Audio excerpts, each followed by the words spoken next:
Washington has 2 players drafted in the first round inside the top 10.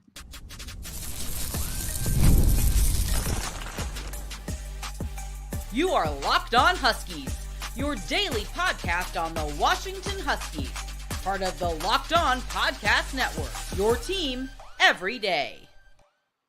Welcome back into another edition of the Locked On Huskies podcast. I'm Roman Tomashoff. That's not Lars Hansen. That's Ben Glassmire. And that's not Lars Hansen either. That's Camber Michelle. They are 2 members of my incredible team over at Huskies Wire, where we all work together. And it's so much fun. And I love every second of it. And today's episode is brought to you by Monopoly Go. I admit it. I have a competitive side. And it is a big fan of Monopoly Go, the mobile hit twist on classic Monopoly. So join your friends and download Monopoly Go now free on the App Store or Google Play. So I said it in the opener, and I messed it up in the opener a little bit because Washington has 3 players go tonight in the first round of the NFL draft, 2 inside the top 10, 3 inside the top 20, the only school to say that. And just real quick before we jump into it, because we're just going to go pick by pick here real fast.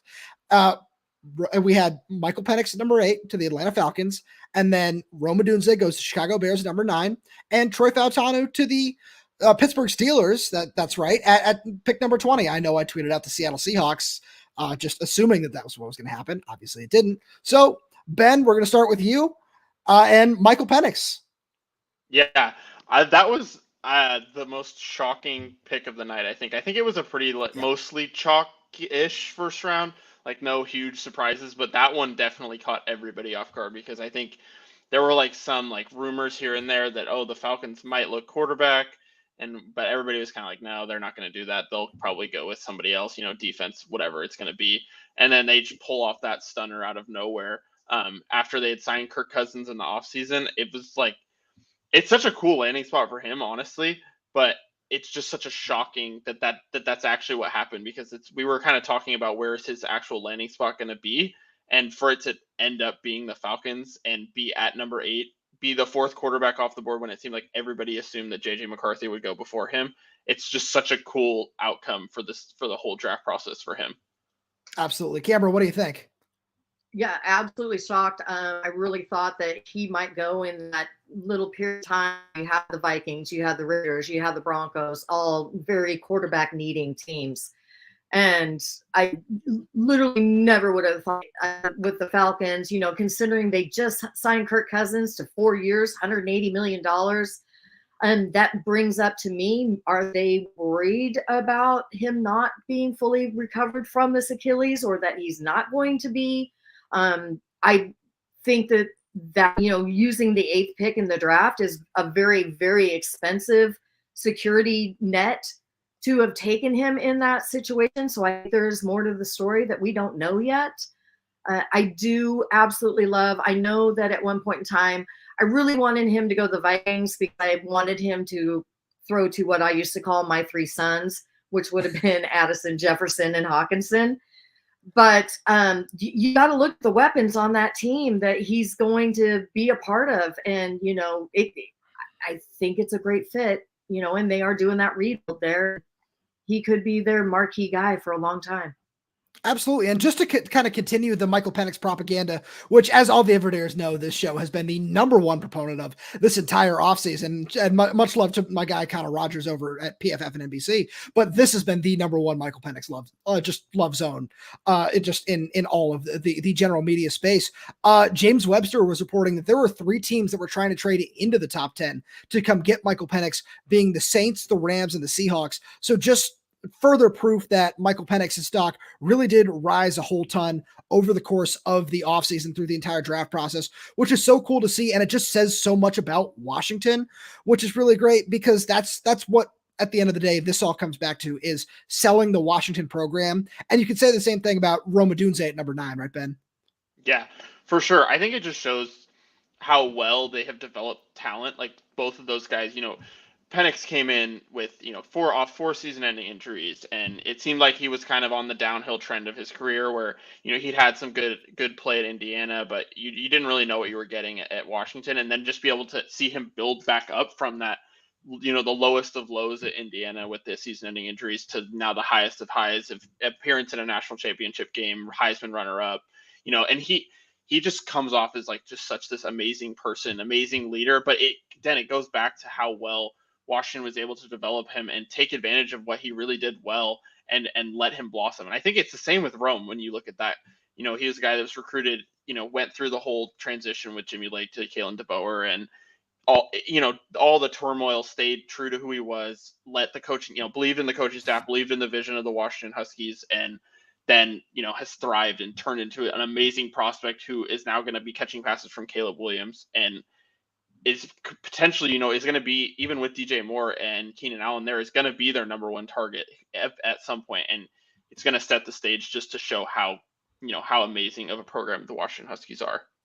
Yeah, absolutely. Camber, let's jump into Rome Odunze a little bit more, because this has been just the primo landing spot for him all offseason. It was, as Ben said earlier, it's just one of the chalk picks, and he gets to go team up with Caleb Williams, with DJ Moore, with Keenan Allen, and he can just continue to be what has always been just one of the biggest models of the Washington program in just every facet of what he does. Absolutely. And just an amazing spot for him to go to, with the Bears. They're completely rehauling everything. They did go all in. Hate to say that as a Cowboys fan, but they went all in. Bringing in Keenan Allen. They've got DJ Moore. They've got Komet. I mean, now you've added Rome Odunze and Caleb Williams. That is probably one of the most deadly offenses I can think of right now as far as an air attack.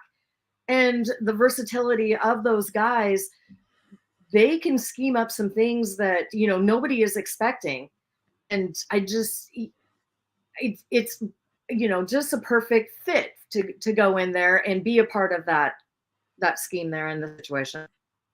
Absolutely. And just speaking of perfect fits, because we're going to get way more into over the rest of the show, just what this means for UW and Jedd Fisch and this program as a whole. But speaking of perfect fits, seeing Troy Fautanu go to the Pittsburgh Steelers was really, really cool. And as a Patriots fan, not necessarily my favorite fit for him personally, but seeing him, he grew up loving, and just seeing just his whole story come to fruition. We got to see him at Washington spring practice a little bit earlier this week, and just seeing how far he's come to get to that point was just so cool. And either one of you, whoever wants to jump in here, please feel free.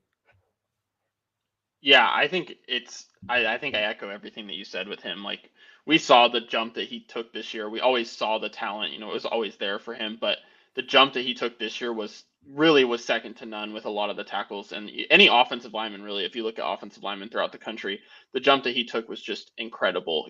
He's such a technically refined player. He's athletic. He's got all the tools, and he can play all five positions potentially. And I think that's a big reason why the Steelers were so interested in him and obviously took him, because they kind of don't really know what their situation is going to look like, what their starting five is going to look like. So having a guy that, it looks like can be an all-pro guard if he were to move inside, or could, be a star at tackle, like that value for them and what he was able to do, show that throughout his career, that he could do everything on the offensive line. That is huge for him. And it's such a cool, again, like, I feel like we've talked about it with all three of these guys. Like, it's just such a cool culmination of their careers to see the landing spots that they've ended up in, because they all feel like basically perfect fits. Like, if we could have picked teams for each of these guys to go to, these teams would have been at the top or near the top of the list for all three of these guys.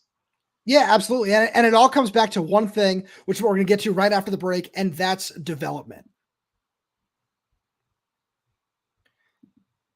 And we'll get there right after a message from our friends over at eBay Motors. Passion, drive, and patience. The formula for winning championships is also what keeps your ride or die alive. eBay Motors has everything you need to maintain your vehicle and level it up to peak performance, from superchargers, roof racks, exhaust kits, LED headlights, and more. Whether you're into speed, power, or style, eBay Motors has you covered. With over 122 million parts for your number one ride or die, you'll always find exactly what you're looking for. And with eBay Guaranteed Fit, your part is guaranteed to fit your ride every time, or your money back. So the eBay Motors are burning rubber, not cash. For all the parts you need at the prices you want, it's easy to turn your car into the MVP and bring home huge wins. You can keep your ride or die alive at ebaymotors.com. Eligible items only. Exclusions apply. eBay Guaranteed Fit is only available to U.S. customers.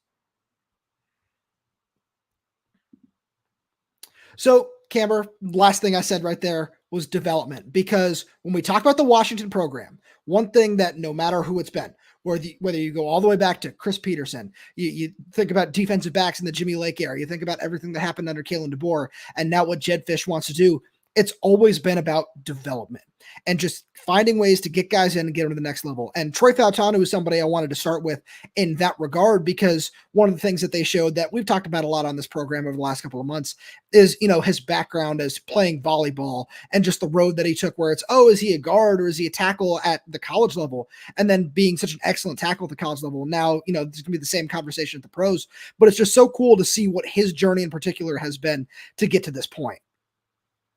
Absolutely. And I think it's a huge testament that, first of all, he's going and playing for one of my favorite coaches ever, Mike Tomlin.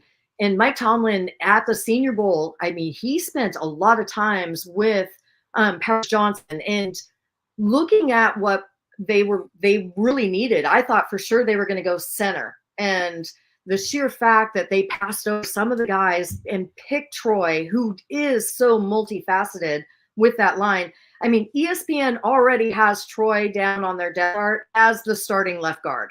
So, to be able to show that someone's so versatile and been developed so well that I was shocked at some of the teams that passed him over, but to know that he was so valuable that they probably had a bigger need, but they took him, it's a huge testament to this program.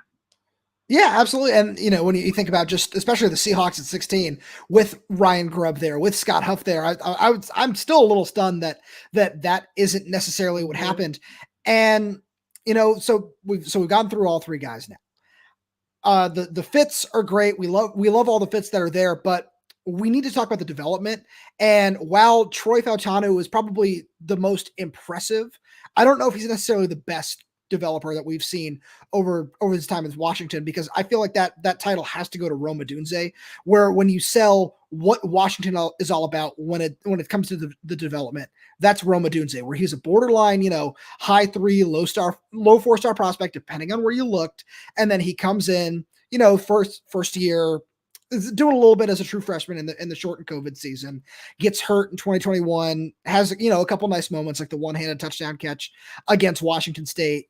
And then in 2022, Jamarcus Shepard comes in and all of a sudden he explodes to another level. Was one of the best receivers in the country, comes back for 2023 and one-ups it again, and just continues to build and build and build, and turns himself into the 9th overall pick, which is just so cool to see. Right, Ben? Yeah, no, I just kind of I think building off of that, it's, while he's not a Jedd Fisch guy, obviously, he wasn't a guy that was here with Jedd, it is what Jedd Fisch is preaching in terms of what he wants this program to be. Their whole be a pro, motto that they're going with for this year. He wants guys to come in. They identified guys, I'm just getting too specific into guys on the roster, but guys like Adam Muhammad out of Arizona, from Arizona. It's guys like that they want to pull, who are under-recruited, underrated, not looked at as much, but they get them in the system and they develop them into players because they see the baseline traits. And that's what you look at with Rome. You have a guy who's, so good at finding the ball in the air, so good at elevating it. There's so many different things that you can look at with him and say, okay, he had the baseline traits, but now we just take a couple years and we develop them into what they could be. And I think that's so important in today's college football landscape when you look at it, because so many guys just go and they want to see, where can they get the most snaps right away. Doesn't matter if they're being developed or not. It's just about getting snaps early on. And I think that's it's a little bit polar opposite to what Jedd Fisch is looking for in the guys that he is going after. He wants those guys that are going to stick around for a couple years and turn into a star like Rome Odunze did for them. So I think it's, again, Rome Odunze is not a Jedd Fisch guy, but it's someone that they can sell for sure to recruits to say, look, this is what we want. This is what we're looking for in our program. We want guys that we can make you the next Rome Odunze, something along those lines. Yeah, absolutely. Where, let's take a current commit, for example, in Raiden Vines-Bright, where he doesn't necessarily have the body type to be a Rome Odunze, but he's somebody where you can always look up to him. And again, as you said, he's not a Jedd Fisch guy, where he was developed by Jimmy Lake, Kalen DeBoer, those coaching staffs, but you can still have Jedd point to him and say, well, yeah, look at some of the guys like Jordan Morgan went in the first round from Arizona tonight. And to Tyrone McMillan is going to be in that same position next year, right? Mm-hmm. We'd be surprised if he's not the first receiver off the board from how it looks at this point. And Jedd can say, here's one example I can point to, and here's one at my current school, where you can look at both those guys and just say, I can prove it. Now come be a pro here, which is super cool to see. And then, just to bring it back to quarterbacks, where we can make sure we touch on all three positions here, Camber, where, Michael Penix going in the top 10, where it's a little bit different in terms of play styles, in terms of a whole lot of other different things, but it's something where now you can kind of see a hopeful trajectory for quarterback Demond Williams. Oh, absolutely. And, what I love about it is that they've looked at these kids' raw talent, and it's I was talking about on a show earlier is, these scouts can go out and they can try and find it, but these coaches see something different. And I think Jedd has brought in those coaches at this high level that are going to see those traits in these kids and guide them in the right way. That they are going to make that leap, or we won't say all of them are going to make that leap, but they will have a better chance making that leap into the pros than you're going to offer at another school that isn't preparing you in that way, that they've got the NIL money and that you're going to get these snaps, but they're not teaching these kids how mentally to be able to what to expect once they do get to that next level. And I think that we're seeing a lot of that even right now. A lot of people want to say about Penix and his age and everything like that. He's only one day older than Trey Lance is, and we was saying anything about his age. But I think we're seeing where these kids haven't been prepared to make that leap. And we're seeing some of these younger kids that are going in after only 3 years of playing, and they're not able to handle it at the upper level. And I think Washington's got a program where they're going to make these kids very stable and very strong and confident that they can get in there. Ben, I know how much you love Demond Williams and watching his film, so I'm just going to give you the reins here for a minute. Yeah, Demond was a guy, because I look at the what the player's profile looks like first, and you see the 5'10", sub 200, and you're like, okay, it doesn't jump off the page, even a guy like Mike, he's 6, almost 6'3", he's got the huge hands, he's got that physical talent that pops off the page. But then you look at Demond Williams, and it's okay, he might not even be 5'10", we don't know how big he is, all that kind of stuff. But then you watch the film, and that's, I think, where we kind of tie back to what Jedd Fisch is going for. It's not about, they're looking for certain things, and they're looking for a guy like Demond who has unreal arm talent. He's super athletically talented. It's those things, those baseline traits that you can say, okay, we can work with this. All the intangible stuff, all the, accuracy, the mechanics, the, whatever you want to say, we can work on that. We have the talent, the coaching staff in place that can help you work on that area of your game. But because you have those baseline traits, we think your ceiling can be so much higher than someone else, somebody else that you would get somewhere else, and then not have the development that Washington has in place right now. Yeah, and one thing to Camber's point, especially when you think about Demond, when we talked to him when he had his media appearance a couple of weeks ago, he's such a mature kid as well. And that's one thing that we've always said about Mike, we've always said about Rome, about Troy, about really a lot of these kids around the Husky program, is that they're really mature from a very young age, and they know how to talk to the media. They're just really good people to be around. Shout out to Mike Farrell, the friend of the show, who tweeted out after Rome got picked, he's the single best human that I've gotten to cover throughout my entire time working in sports. And that's something I personally couldn't agree more with that. And, it feels silly when I say that over and over again about talking about Michael Penix, talking about Troy Fautanu, some of the other guys we're going to see go in this draft, like Roger Rosengarten, like Braylon Trice, like Jalen McMillan, like Jalen Polk. When you can just go down the list and say, oh, that's a really good kid. Oh, that's also a really good kid. Oh, that's also a really good kid. Mm-hmm. Where at a certain point, it all reflects back on the program. And it's something where you could talk about that Chris Peterson put it in place a whole long time ago. And it's something that's continued to carry over, where obviously we know he's still involved in some capacity with the program. It's not a whole ton, but we know he's still around. And at the end of the day, it's really cool to see not only these guys' dreams be realized, because that's such a huge part of this, but what Jedd Fisch wants. And that's to be a pro. And I want to give you, before we hit another ad here, I want to give you each 30 seconds to just talk about be a pro. We're going to continue to go into that, because that's the biggest selling point, and that's been so big just so far through one day of the draft.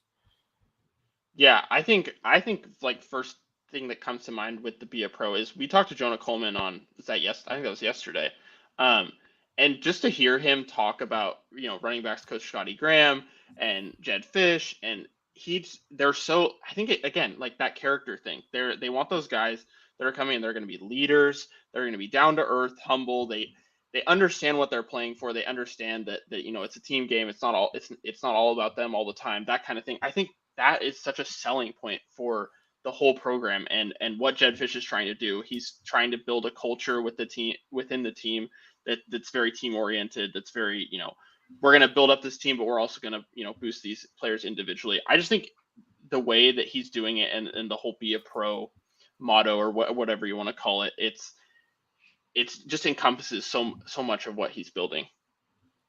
Absolutely. Camber, what do you think? Yeah, absolutely. I mean, I echo everything that Ben just said. I also think that he's also preparing these kids for the outside world and not necessarily just football, and how they're going to be able to come forward and succeed in life. And that they are taking that we're not just looking at it like it's a game and I'm a football player, but I'm at this level and there's a pride, and bringing all that experience in is going to further them in each direction that they decide to take. Absolutely. So with that being said, I think one thing we need to hit on a little bit is the recruiting aspect of all this. Right after a message from our friends over at Monopoly Go. We've all been there, either as a player or a fan.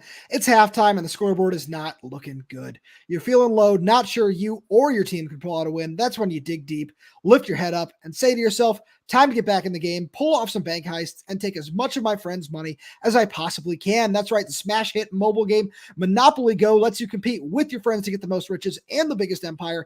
It's the Monopoly you love, but on your phone anytime, with tons of new twists, including leaderboards to compare your progress to your buddies. There's so much to do. You can play on countless dynamic Monopoly boards. You can make your friends bankrupt by smashing their landmarks with a wrecking ball, and you can charge other players rent for your iconic properties. You can even work with your friends to crack open community chests and in tournaments to get extra rewards and climb the leaderboard. So get back out there, put on your game face, and download Monopoly Go, now free on the App Store or Google Play.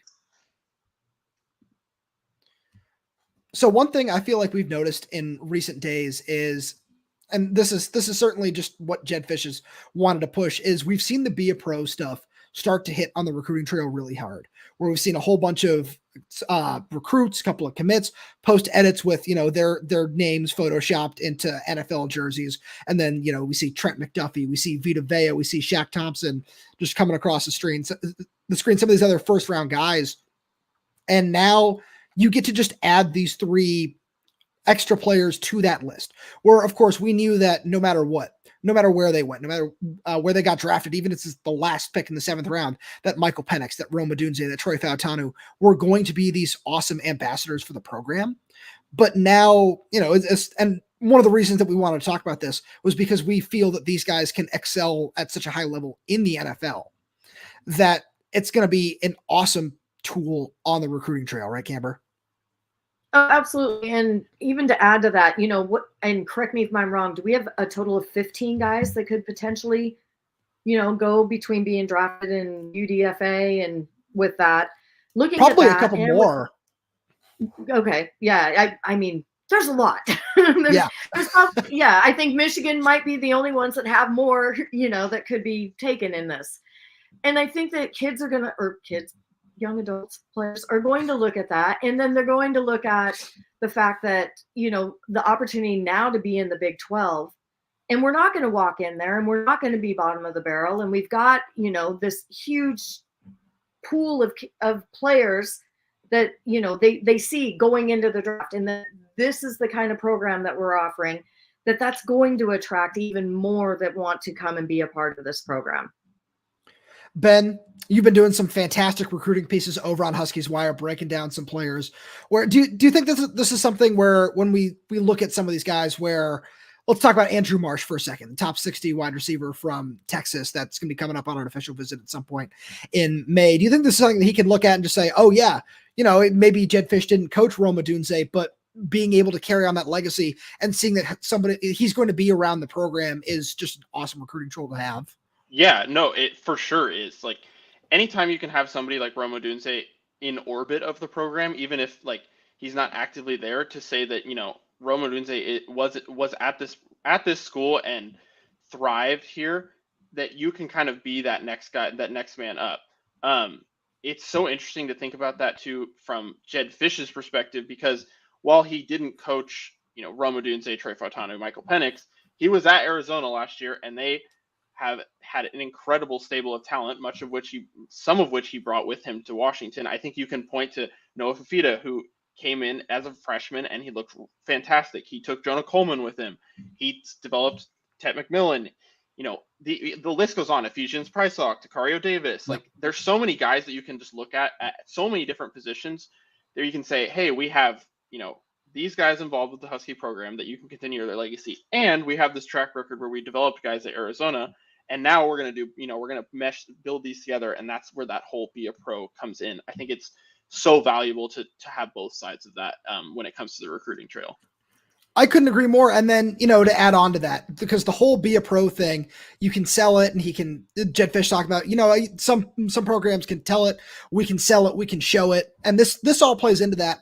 And then he takes it to the next level too, by inviting Bill Belichick to practice, by getting Pete Carroll, by getting Jack Del Rio, John Lynch, John Schneider, getting all these guys to come out there is such a big part of that as well. And it's just super interesting to see how it's all coming together. And it feels like this draft is going to be something that the Huskies can really plant their flag on. And, I'm sure Oregon fans can say, oh, well, they're going to coast on this for a whole long time. No, it's not necessarily that, where this can be that building block. And you can say, all right, yeah, because things broke down there a little bit between Kalen DeBoer's departure and Jedd Fisch's arrival, just in those couple of months, where there's still things that need to be continued to be built up, is probably the best way to put it. And just the more I look at it, the more this draft class, the more these guys going forward, you can say, because, when they're talking about JC Latham getting picked 7th overall, he became the 50th first round pick under Nick Saban in Alabama. And by no means am I saying that's something that is going to happen, under Jedd Fisch, or that was going to happen under Chris Peterson or Kalen DeBoer, because that's special. That's unique. But when you can just continue to build that kind of program and just say, all right, maybe we put out a first rounder next year and 3 or 4 guys on day 2. We'll probably see 3 or 4 guys go on day 2 tomorrow, maybe even more than that, depending on what might happen. But the more we see that, and the more this program is able to build, even if Jedd Fisch is super successful here and leaves for an NFL job in, let's just say, 3 years, that's still something that, in 3 years, whoever the next coach is can come in and look back on and just say, yeah, I can still point at Michael Penix. I can still point at Troy Fautanu, at Rome Odunze, because these guys will always be great messengers for the program. Yeah, I echo that completely. I think there was kind of like this, like, where you had, like DBU, that whole, that streak of the defensive backs that were at Washington, and you had that reputation, and then that's why guys wanted to come here. That's why recruits wanted to play here, because there is that reputation, even if it wasn't the same coaching staff, not same position groups, whatever. It's still the legacy of those guys, and you kind of, this draft class can kind of be like we're back a little bit. It's like, yeah, okay, we had a little bit of a lull on guys, not putting guys in the NFL the way that we expect to, but now this is the draft class. We can be like, okay, it's like we're back on track now, and this is going to leave so much of a legacy for the guys that are coming in, and recruits watching now, watching the draft, seeing, okay, like Washington, there's 3 Huskies going in the first round, like, let's take an extra look at them, or let's consider them further. It's things like that where the tangible benefits might not be seen right away, but it's just going to be that catalyst for future recruiting and future success overall. Oh yeah. Camber, feel free. To add on to that, this class that Jedd is recruiting in, I mean, can you imagine what the strength of these kids are going to be after they've been in that kind of situation and in this program for 2 or 3 years? To me, it can just only get better and stronger. Absolutely. So before we get out of here, let's have a little fun. Day 2, 1 Husky. Where do you want to see them go? It could be because it's your favorite team. It's not like there's a Cowboys fan in here or anything like that I might be directing that at. It could just be a fit you want to see, and anything you want in terms of 1 Husky, 1 fit tomorrow. Where do you want to go? Ben, I'll start with you. I'm going to steal what I think yours is going to be, Roman, but I'm going to take it anyways. I want Jalen Polk to be a Patriot. Like, I don't even like the Patriots. I like strongly dislike the Patriots, but it's such a perfect fit now with May. I want that to happen so badly. That's honestly not where I was going to go, but I respect that. So, Camber, I'll give it to you. I mean, I would love to see. I mean, honestly, any one of those three that could potentially go tomorrow, Braylon Trice or Polk or McMillan, we could use them here in Dallas. But I digress. But, I mean, I know it might be a reach for Uli, but I would love to see him come and be part of Zimmer's program here in Dallas. But I just hope they probably don't go to Dallas at this point because we're a hot mess. See, I respect that on the info show in Dallas. That's one of the ones I had in my pre-draft predictions over on Huskies Wire, and I'm actually going to steal another one from that. And it's totally not because Ben stole mine. I honestly was going somewhere different. I'm going to go with the other receiver. I'm going to go with Jalen McMillan. I would love to see him with Sean McVay on the Los Angeles Rams. I think that, getting to reunite with Puka Nacua would be really cool. Getting Cooper Kupp in there and having that trio of receivers is super fun for a variety of reasons. One of them being just working with Matthew Stafford, I think would be fantastic. But Jalen McMillan would be a perfect fit for that offense. And it's just another thing where he can just be a perfect messenger for the Washington program while having a lot of success in a really, really perfectly tailored offense for his skill set and for everything it is that he wants to do. And with that being said, I want to thank you both so much for being here. Thank you to all the everydayers who are tuning in with us here on this late night live show. We wanted to make sure we gave you our live reactions to the draft. And just truly, thank you so much for being here. And, we're probably going to do some more stuff like this in the future. Maybe not for day 2 or day 3, but there's going to be so much more like this coming up. So you got to make sure you subscribe to Locked On Huskies wherever you get your podcasts, whether that's YouTube, Spotify, Apple Music, Amazon Music. We're there. We're everywhere. We're updating this channel with new content every single day. So please make sure to hit that like button, click that little bell so you never miss when we post a new video. If you have any questions, comments, concerns, anything like that, please feel free to leave them down below. And then if you're audio only, please leave us a 5-star review, as it all really does help the show out a lot. Thank you so much for tuning in, and we will talk to you on Monday.